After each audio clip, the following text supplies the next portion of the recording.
My name is Ian, and I'm an alcoholic. I chose that portion of the big book, for a couple of reasons. One was, I guess, one was the fact that I love the way that the big book it words things, the way it says things, the evil corroding thread. The fabric of our lives was shot through with it, and it's very descriptive, right? You think of a tapestry. If you were to imagine like a tapestry of your life, and then you just notice this corroding black thread just weaving through every section of it, and that was my life. And I love the way the big book words things, and so my sobriety date is August 28th of 2015. By the grace of God, if I make it to this August, I'll have 10 years. And I got sober at 25 years old. I don't know why that's funny, but it's just, so I'm going to try and paint the picture of unmanageability in a young, like 25-year-old's life. And, through that, I know this is Alcoholics Anonymous. My life at that time, I did inhale. So you might hear some things that are outside issues. But my goal is to not talk about drugs any more than it is to not talk about alcohol, because, those things were the solutions to my problems. My real problem was alcoholism. Selfishness, self-centeredness, resentment, and fear, right? Those were the big driving motivators of my life, right? My entire life. As far back as I can remember, I was always afraid. And because of that fear, and of course I was so afraid to let you know that I was afraid, so no one knew I was afraid. And that usually came off as egoism, big shotism, or just insanity, right? and it's just, nothing ever fit. Nothing was ever right.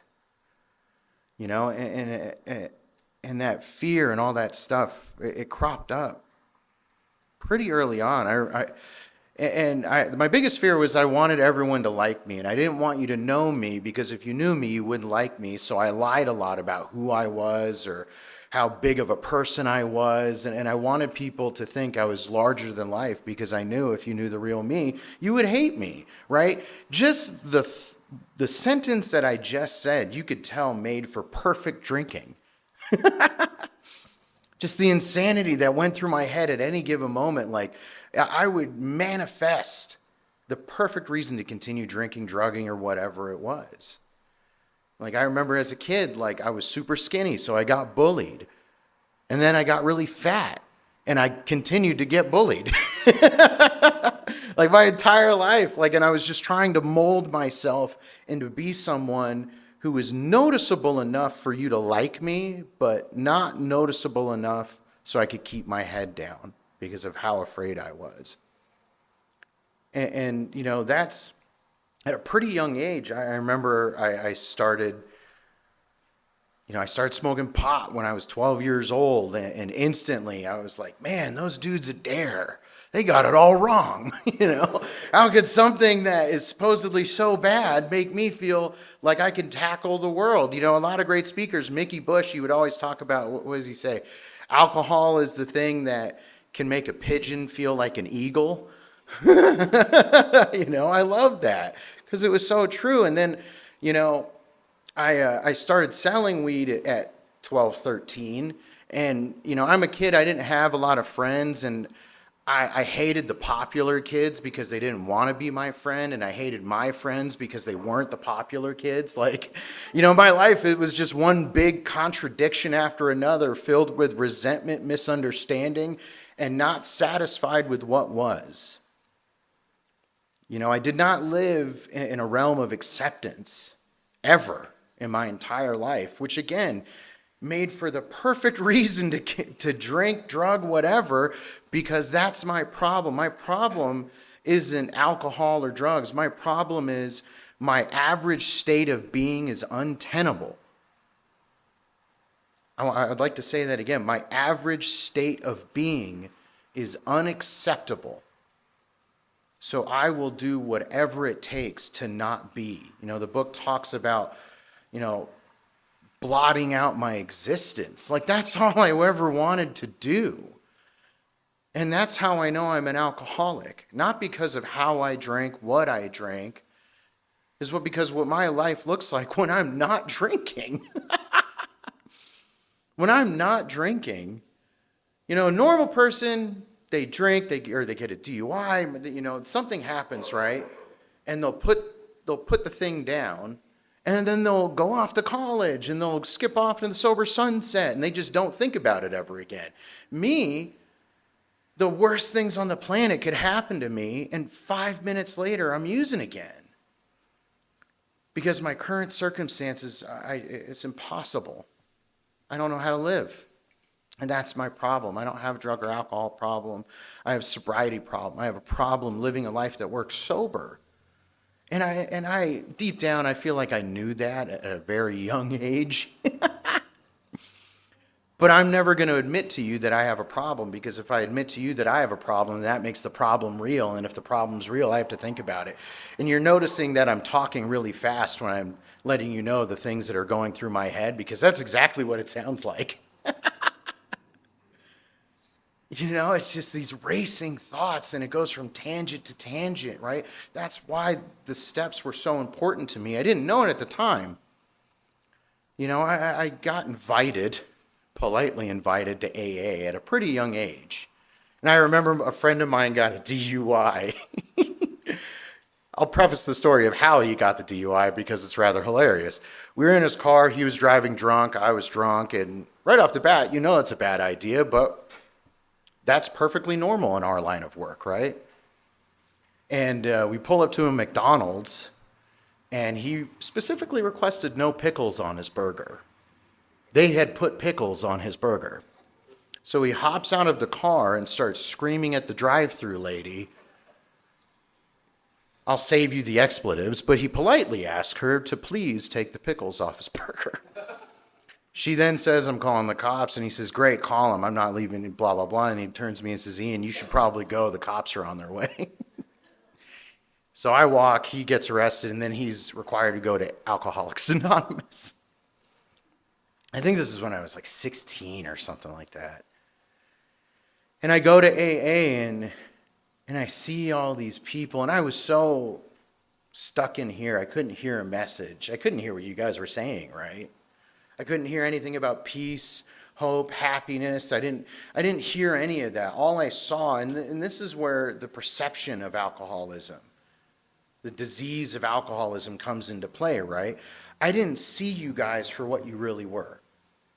I didn't see or hear the words coming out of your mouth talking about peace, happiness, and serenity, a new way of living. I was so stuck inside me, filled with prejudice towards the words God, spirituality, even the word happiness, that I just looked at you guys as, these are just people who failed at drinking. They just don't know how to drink right, or they're just so far down the rabbit hole, they really need religion, which is what I viewed AA as, religion, dogma, or whatever, right? And so I left. For my entire life, I had the great opportunity, and I had every advantage awarded to me on a silver platter, right? Like, I always got great grades. I was on academic decathlon. I got the opportunity to study in England, university out there. And, I got expelled in high school for selling weed. But my parents were like, "Well, he's got great grades. It's just a phase," right? And it was so awesome to get expelled, right? Because I got expelled, and then I went to the bad high school. And high school it was junior high. Yeah, junior high rumors, right? I step into this new school, and I'm the expelled kid, and everyone's like, "You see that dude, Ian? He's a murderer. He's a big-time gangster, man. I heard he killed people and was selling crack. He was Pablo Escobar."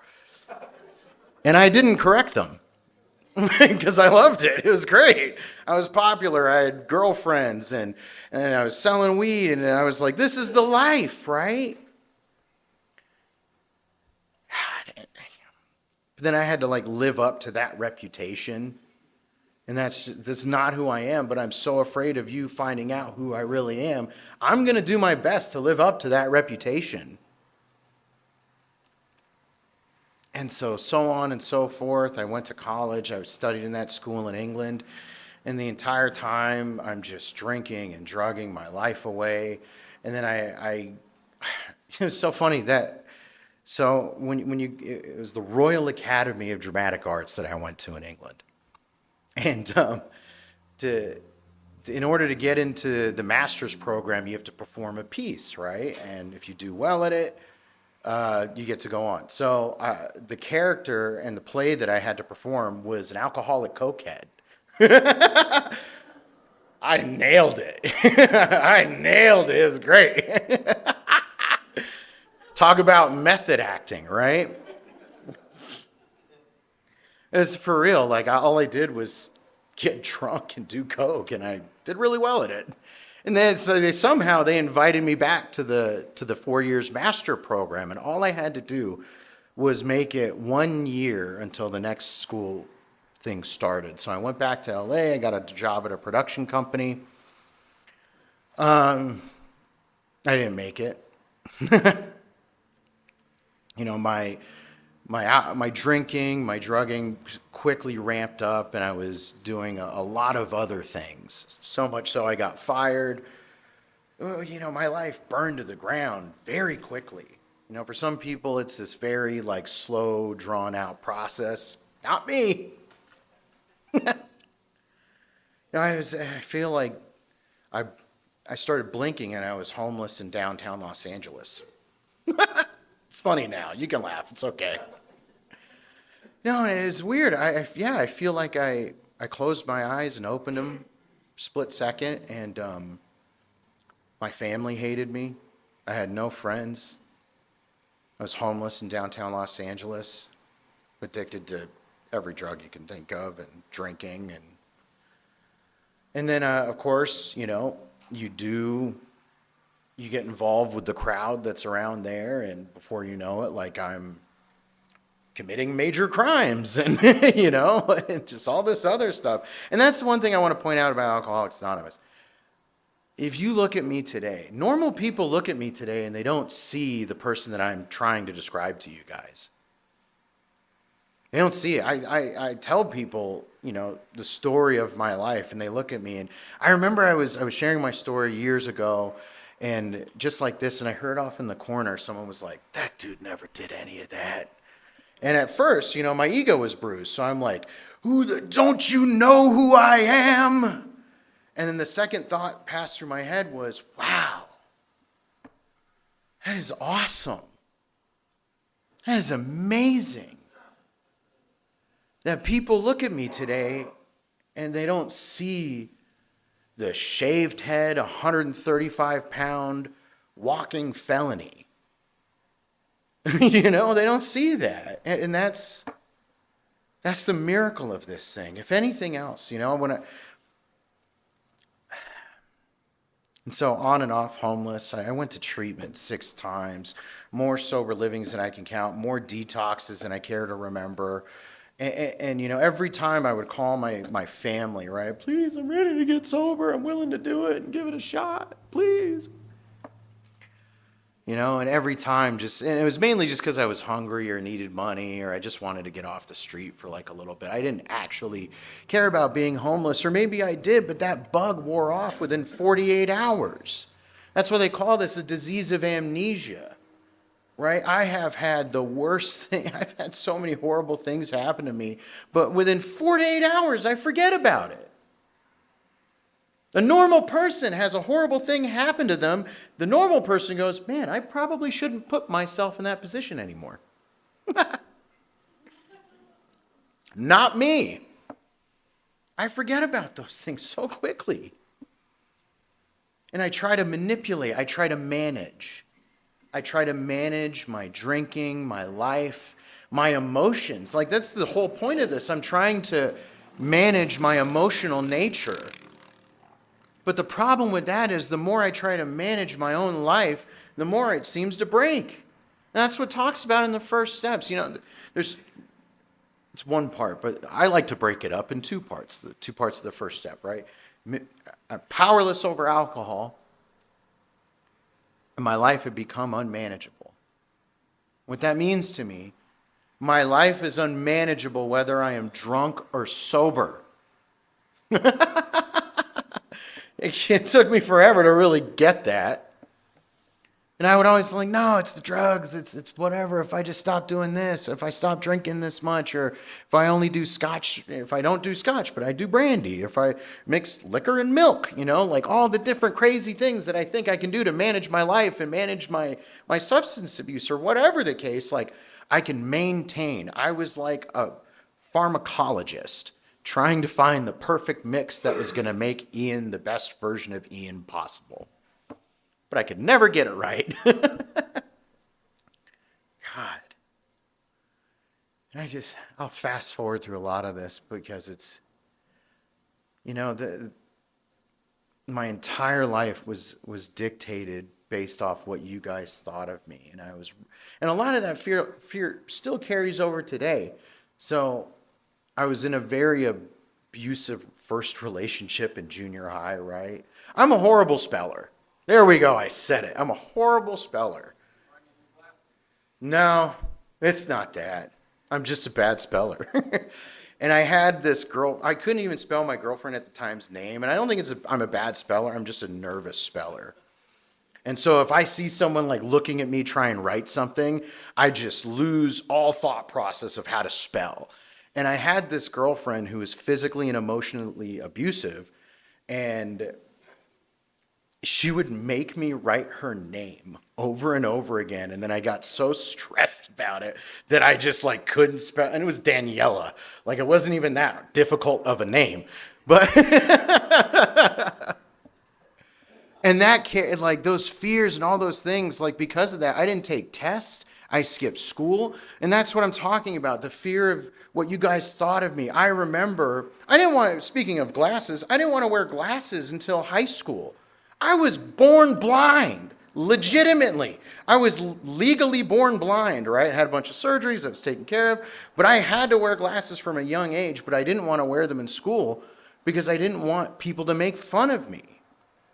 I remember I didn't want to take a coding class in high school because I thought people would think I was a nerd. Do you know what kind of life I would have if I knew how to code in C++ right now? You know what, I'd be working at Google.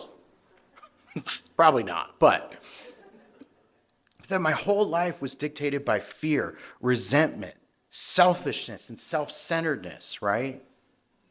And that's me trying to manage my emotional state of being. So, just before August of 2015, my girlfriend had just died. I'm living in a crack house in Santa Ana. If anyone knows where that is, wonderful place, downtown Cypress Street. You should totally go. And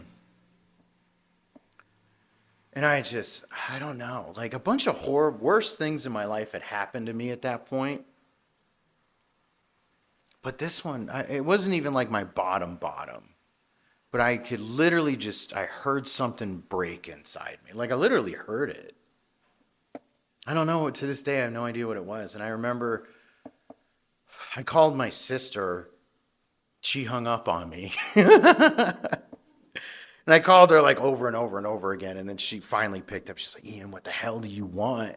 Normally when I call a family member looking for help, I'm crying, crocodile tears, manipulating, or it's going to be different this time, I promise, or please, like, whatever, blah. Like, this time around, and the book talks about this, like, I spoke in a way that only the dying could relate to. Like, I remember this just like it was yesterday. In the most monotone voice you could think of, I was just like, hey, Emily, I'm willing to do whatever you tell me to do. Like the fight had left me. The big book talks about we cease fighting everything and everyone. Like I had lost the drive to try and manipulate myself into thinking I could fix myself. That was gone. I don't know where it went. I really don't know how. I don't know. But I was just so broken that, I mean, I at that point I've died 3 times. Like I didn't know. Like I was literally like in limbo, right? Like I didn't know how. You hear the saying all the time. I didn't know how to live. I didn't know how to die. But like it's so true. Like I just was like I don't. And at this point, like I didn't know if I believed in God, and if I did believe in God, I just felt like He either forgot about me or hated me. I needed, and that was the thing that kind of kept me away from AA for a long time, is because I needed a real fix in my life. I didn't need your hocus pocus, read a book and everything's going to be better, right? Like I needed a lobotomy, I needed pills, psychotherapy, electroshock treatment. Like I needed someone literally with a baseball bat to just beat me upside the head until I was fixed. Because I didn't know, like there was nothing on this earth, no human power that was going to fix me, right? And then I remember my dad, my sister had told my parents, hey, I think Ian needs help. And my parents are like, no shit. Like, no kidding. Sorry for cursing. Apologies. But then she heard me, and she heard it so well, she was able to pass that along to my parents. And she said, no, like, I think, I don't know. There's something in his voice. There's something he needs something. And I told them, hey, listen, I will go wherever you want me to go. I will do whatever you want me to do. I do not care anymore. The only request I have is that you get me out of California. It was the only, people say, oh, you're taking a geographic, and no matter where you go, there you are. You're like, well, it worked for me, okay? Like, but no, I just knew everybody, like literally from San Francisco to San Diego, like that was my life. Just driving back and forth, driving. I don't need to tell you what I was doing, but I drove a lot. And so it's like, I literally just told them like, hey, like send me to Alaska. Send me to Mars. I don't care where you send me. Send me to the freaking middle of nowhere until I learn how to live again, because I don't know what I'm doing. I have no idea what I'm doing. And I'm so grateful that, because this thing, the window of opportunity of this thing working is so small. It's so small.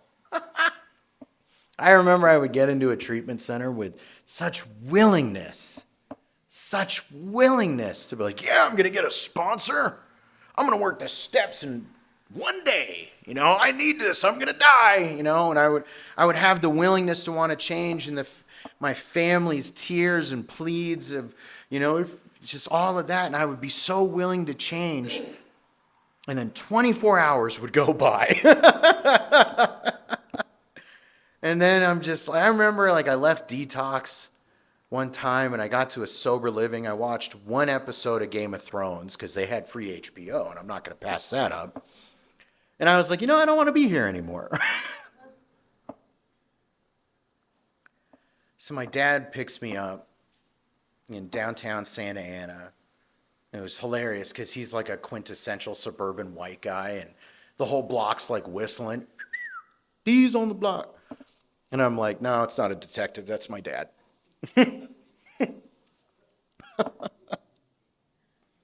So he picks me up, and I detox cold turkey on his floor for 7 days. And I just didn't even care. I was just so broken. I didn't even care anymore. The unmanageability, right? And then, but of course, and they say, you're going to Utah. And I'm like, where the hell is that? But I didn't care. Like I said, send me to Alaska, send me to Mars. I don't care. Like, I am so done wasting my life. I am so done being afraid. I'm so done. And I didn't even have those thoughts. I literally was just broken. I had nothing left, right? But of course, what do you guys think I did before I got on that plane? Yeah, definitely. For anyone who didn't hear that, he said stayed sober. That's exactly what happened. No, no, but and that's what I mean. Like, no matter how much this thing is taken from me, I let it take from me. No matter how the horrible things it brought upon my life, no matter the want of how much I wanted to change, it was not enough. Powerless, unmanageability. The spiritual defense was there. Lack of power was my dilemma. If I had the power and the ability to change my life, I should have done so years ago. But I lack the power. So I get to Utah, and luckily enough, the treatment center I went to, 95% of the dudes there were serious about this thing, which saved my life. Because so many times I'd go to a treatment center, and all it would take is one dude to be like, yeah, I don't want to be here anymore. And I'm like, you know what? I don't either. That's literally all it would take. You didn't have to twist my arm.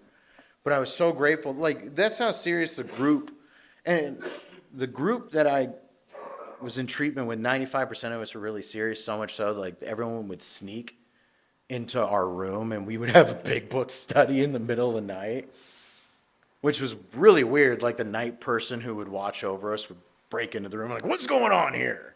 Like, we're just reading the big book of Alcoholics Anonymous. He's like, I'll just keep it down. Out of those serious guys, 2 of us are still sober, including me. Yeah. That's why it's like, I don't care how, I just needed to do this. And I didn't even choose my sponsor, right? My roommate, he's actually dead now. He's the one who introduced me to my sponsor, which was crazy because that guy, he just grabbed me in a meeting and just walked me right up to my now sponsor and said, this is your sponsor. Do what he says. I've had sponsors in the past, but I didn't really utilize them. I didn't follow their direction. And, I would not follow their direction, and then I would relapse. Then I would say, see, AA doesn't work. This guy, I don't know what it was. He just said, hey, my name's Ian. Can you sponsor me? And he said, yeah, I read the first 164 pages of the big book. If you can do that, I will sponsor you. I went back to the treatment center, and I read 164 pages in that night because my schedule was pretty open. I had nothing. The last thing my dad told me when he dropped me off at the airport at LAX, he said, Ian, I love you. You're my only son. Never call me again. Rightfully so. He dropped me off, and I went on my merry way. Then I got into the steps, and I didn't believe in God. I didn't believe in spirituality, but at this point, I needed hope. I needed to believe that there was a semblance and I didn't even know if this thing was going to work, but I just did it anyways, right? I did it anyways because my best ideas sucked, and I didn't know what else to do. The weirdest thing happened. I woke up one day, and I had 6 months sober, and I was in my own apartment. This is actually when me and Brantley lived together. This is great. Woke up, and I just remembered, 6 months sober, I was in my own apartment. I had worked the steps. I'm sponsoring guys. And, God, it's the weirdest thing. I was like, holy hell, I woke up happy. That was so foreign to me. That's how strange of a feeling it was. It was so foreign to wake up okay. And this, people talk about the white light burning bush moment in recovery, right? That wasn't the case for me, right? This thing happened so slowly and gradually that I didn't even know it was happening. To the point where I woke up one day, 6 months sober, in my own apartment where I had moved in with a couple other friends in recovery, and I realized, man, for the past couple of months, I've been waking up happy. And I didn't even realize it. And that's all I ever wanted. This is literally it. That's why I drank my life away, because me sober I couldn't tolerate it. That's why I sought to manage my feelings, my perception in a bottle. But that's the issue. When I drink, I lose all power of choice, and you guys won't see me for a year, if you ever see me again. But it's like I did this thing. I did the 12 steps, and I was sponsoring other guys, not because I believed in this thing, just because I tried everything else. And it seemed to be working. And that was the day I bought in. There's a great speaker, Ronald White, not the comedian, but he's an AA speaker. And he said something in one of his speaker tapes. He said it, and I've heard it a million times, but the way he said it, I don't know what. He said, Alcoholics Anonymous is real to me. The 12 steps are real to me. And he said that, and I was like, oh. It made me think, like, how real is this thing to me? How real do I believe in the process of the 12 steps? How bought in am I the fact that my life's so manageable, left up to me, that only a power greater than myself can restore me to sanity, that, I'm ready to have God dictate my thinking, my actions, right? Made the decision, right? Because making a decision is just that. It's just making a decision. I decided I was going to go to the gym today. Did I go? No, you're right. Because I'm lazy and I don't want to. And I'm an adult. I can do whatever I want. That's what I mean. Like, I made, how many, all right, show of hands. Who here when was the last time you said, I'm going to make the decision to not screw up my life anymore? You don't have to raise your hand. I'm going to assume everyone here is doing it. And how many times did you screw up your life after the fact of making that decision? You don't have to raise your hand. It's okay. I can see it. Like, just because I made a decision doesn't mean I did anything. That's what it is, right? That's what the steps are. I love, if you read the book, it's really mean. It is. Like, there's these little snide comments in it, like, and you're like, even those of us who have grave mental disorders can get sober, if only if they have the capacity to be honest. That's like saying, like, yeah, anyone can get sober. You just got to be honest. And maybe it's just me and my perception of the world, but yeah, like, I hate that saying too. It's like, it's not for people who want it. It's not for people who need it. It's for people who do it, right? The action steps. In my opinion, and everything I say about the 12 steps is just my opinion. It's not the way to do AA. It's not like, it's just how I work the steps in my day-to-day life. So please take it with a grain of salt, or whatever that saying is. Right? Like, steps 1, 2, and 3 is just, to me, they were just like understanding steps. Like, am I willing, right? Steps 1, 2, 3. Yeah, do I believe my life is unmanageable, whether I'm drunk or sober? Do I believe that? Yeah, because I've been sober and I constantly relapse. And my life isn't happy even when I'm sober. Okay, cool. Do you believe you're beyond human aid? What do you mean? Oh, well, like, can a girlfriend fix you? Can a family member fix you? Jails, institutions, can death fix you? No, none of those things have been able to fix me yet. Cool, it sounds like to me you're beyond human aid. Congratulations, you just did step 2. I'm so proud of you. Step 3, made a decision, right? We talked about what does it mean to make a decision. Cool, I made the decision. Great. You want to know how you did step 3? And I hear a lot of times people talk about how, man, I'm stuck on that step 3. I just don't know how to make a decision to turn my will and my life over to the care of God. You know what I tell people? I say, you want to know how you know you did step 3? You start working on step 4. You did it. Congratulations. You did. We all collectively here have done steps 1, 2, and 3. You're almost done. You're almost there. Congratulations. You know, and at first I would always hear people talk about the 4-step. And please, I can talk forever, so just tell me to shut up when I run out of time. But, you know, step 4, I always thought of it as like dry snitching on myself, right? Like, some of these things are technically open cases, right? And you guys want me to write it down on paper? You're crazy. But then, like, the 4th step is just the roadmap of my life.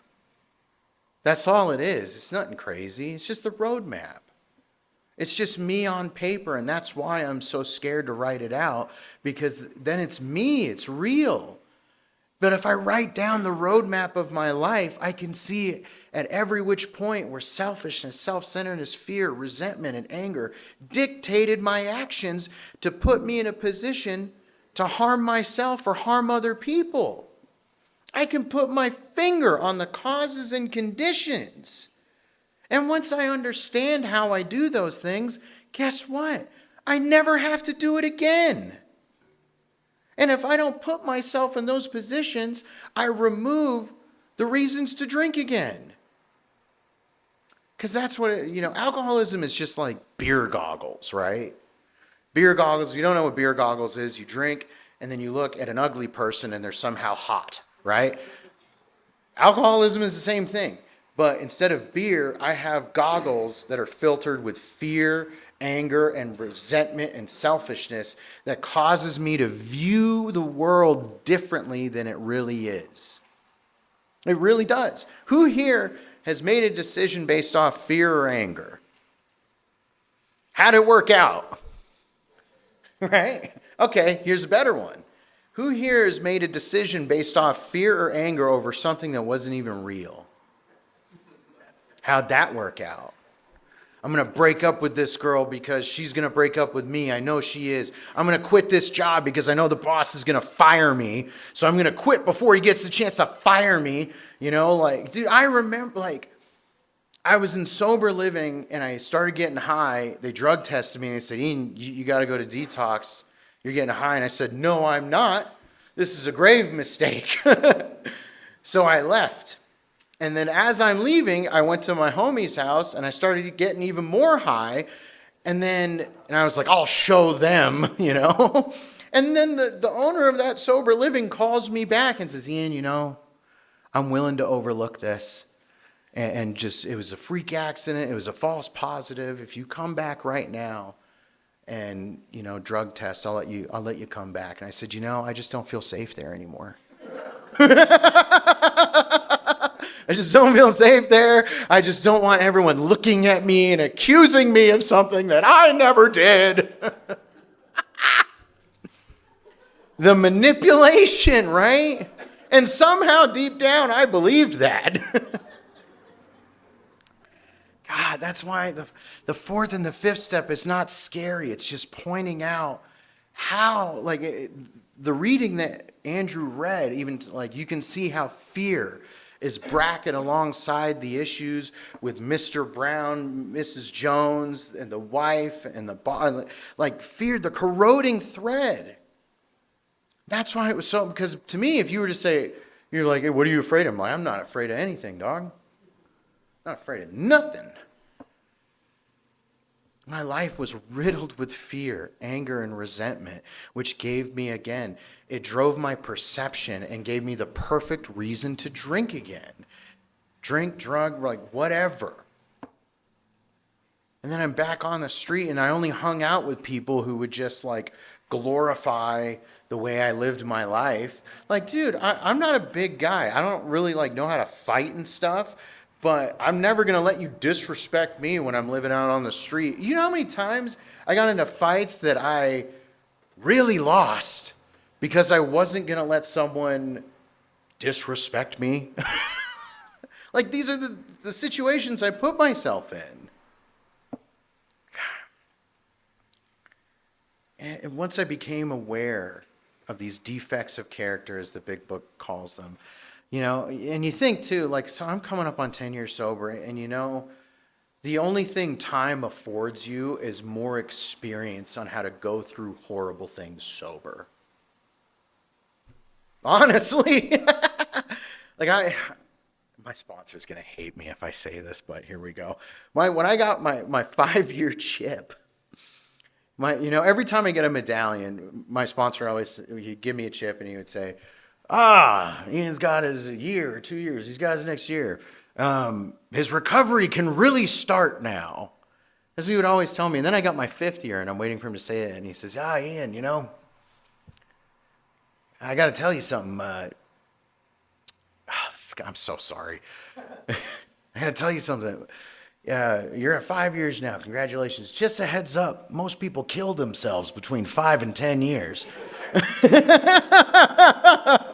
I don't know if that's true. He's probably joking. Calm down. But I thought he was joking, but I understood. I'm coming up on 10 years, so that was 5 to 10, right?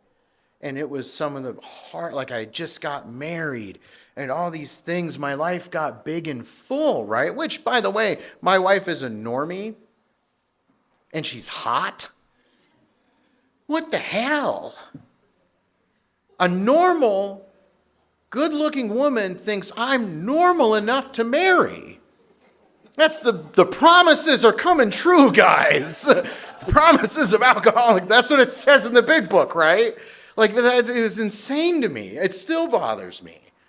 I took her to the Orca exhibit today, and we were just like a normal couple. But if she only truly knew the stuff that goes through my head at any given moment, I swear to God. I remember, thank God for my sponsees. Like, Andrew, I love you, man. I get really scared when I get a lot of sponsees all at once. Because I usually find that when something horrible in my life is about to happen, God overloads me with a bunch of sponsees. He's like, you're going to be going through something really quick, and I need you to be preoccupied in the service of other people. The real ones are laughing. No. I remember, this thing is, I've practiced this thing long enough to thank God it is a working part of the mind. Not every day, but I like to think majority of the day it's a working part of the mind. I remember I had just proposed to my now wife. She said yes. I got poached by this other job, and I quit my job that I was at for 4 years, which, by the way, is another miracle. I was at a job for 4 years. I don't know about you guys, but I've never been fired from a job because I never showed back up. I would get maybe half a paycheck or ask them to pay me in advance, and then I'd be disappeared, right? So the fact that I was at a job for 4 years is a testament to you guys. You guys taught me how to show up for people, how to show up for myself. You guys taught me to show up, whether it's school, work, or whatever, show up a half hour early and go to your teacher or your employer and say, hey, how can I be of service to you? I never completed college. I don't have a college degree. I don't have anything, right? I didn't know how to do my taxes. I didn't even know how to shop for myself. When I first got sober, I would go and get candy, bread, and peanut butter and jelly, right? I didn't know how to take care of myself. And at that job I was at for 4 years, I left there as I was the head of retention, which is insane to me, right? And the reason I was so good at that is because Alcoholics Anonymous. You guys made me a really good listener. You made me empathetic. You made me want to be of service to my fellow man and women. I remember I left that job on great terms, by the way, which is another insane thing. Like they always said, if, Ian, if you ever want a place back here, you totally can. Like, thank you so much. Which again, I would have never done before. And then so got this new job, and I canceled my health insurance because I was going to get a new job work insurance. And then first day of the job, I hit a deer in my car, totaled my car. But they were like, "Oh, you can have a company car." And I was like, "Oh, great." Within 3 weeks, they had to lay me off, and I got really, really sick. So just dropped a bunch of money on a ring for my now wife. Got really, really sick with no health insurance. So I was bleeding money in doctor's appointments and hospitals, and I had no car. This was 5 years sober. And honestly, like I'm not suicidal, but it was looking pretty good at this point, you know? And I remember I was like 3 days of panic attacks trying to manage my life, trying to finagle and bargain and yada. And then I remember the third day, I literally just, I've been talking with my sponsor and all these other people. And the third day, I just threw up my hands and I said, "All right, God, you take care of this. I don't want to deal with this. I lack the power. I can't deal with this. So you know what? You handle this." Guess what happened? I got a better job and I got another car and the wife didn't leave me. Everything was fine. And even if it wouldn't have been fine, I would have been fine. For the fact that like you guys gave me a lot of tools how to get through really hard stuff. And And again, I really want to preface that my sponsees really saved my life. I remember I was like 2 years sober and I went to lunch and I brought one of my sponsees and they brought one of their sponsees and it hit me. I'm like sitting at this table and I was like, holy hell, like this is crazy. These are dudes who would not have talked to each other. But because of Alcoholics Anonymous and the steps, they were chopping it up. They were talking about God and spirituality. And I thought about, what the hell am I doing here? Talking about God and spirituality, right? And that's the other thing. I didn't believe in God, or I just believed God didn't believe in me. But I developed a relationship with a power that was greater than me of my own understanding. My own understanding, right? Wasn't from a religious text or a religious group. I found something that worked for me. And so when people get hung up on the God thing or people, oh, the steps aren't going to work for me, my suggestion to you is just work the steps. Don't worry about the God stuff. Don't worry about any other, just work the steps. That's it.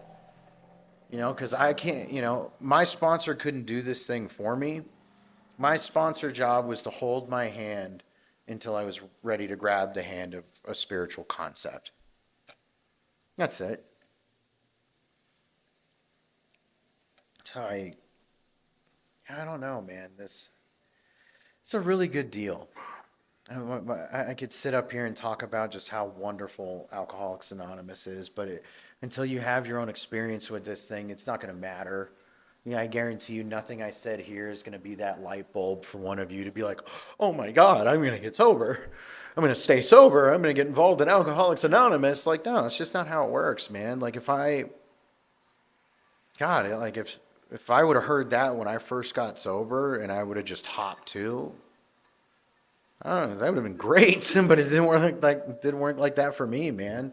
Like, unfortunately, I learned at the speed of pain. I had to go through this thing so many times until I was ready to drop my pride and my ego and go up to another man and allow them to help me. And by that way, that guy showed up at my treatment center. He didn't want any money from me. He didn't want anything from me. He just showed up and read a book with me at a time when I really, really needed it. I had no friends, no family, no money. I was filled with fear. And some random dude in a meeting who I really think didn't know my name for the first 6 months, he just showed up. He told me he loved me, which is really weird because I haven't heard that for a long time. I think that's all I got, actually. Thanks so much. Yeah.